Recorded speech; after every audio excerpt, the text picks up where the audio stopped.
Sa mga kapatid kong Pilipino na sa labas ng ating bayan at nagtatrabaho at naghihirap, marami pong salamat sa inyo at gagawin ko po yung pinangako ko sa ating bayan na yung mapayapa at yung mga droga at krimen medyo kung matatapos ko na tatapusin ko. Hindi naman talagang minimize at reduce to the barest minimum. Hindi ko kaagad magawa yan, kailangan ng kunting panahon.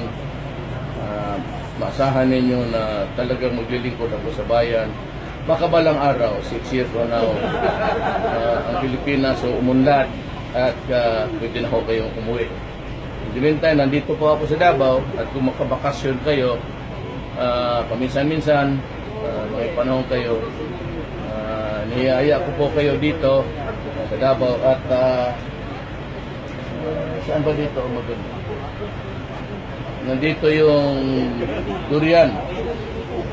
Pwede ninyong kainin at matuto kayong kumain. Mayor, the one-stop shop OFW, Department of OFW. Mag-create po ako. Bigyan ninyo akong kunting panahon, isang departamento lang po. Department of Overseas Workers.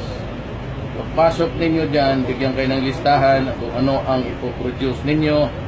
NBI po, maglalagay na ako ng NBI na ano dyan, lamesa. May computer. Ang BIRO, nandyan na. Ang statistics at yung mga birth certificate ninyo, pakuha ninyo sa isang opisina. Isang building lang po. At kung natapos ninyo hinihingi ng doon sa main office, bigay ninyo at hindi na po kayo magbalik-balik. At ayaw ko yung magbalik-balik.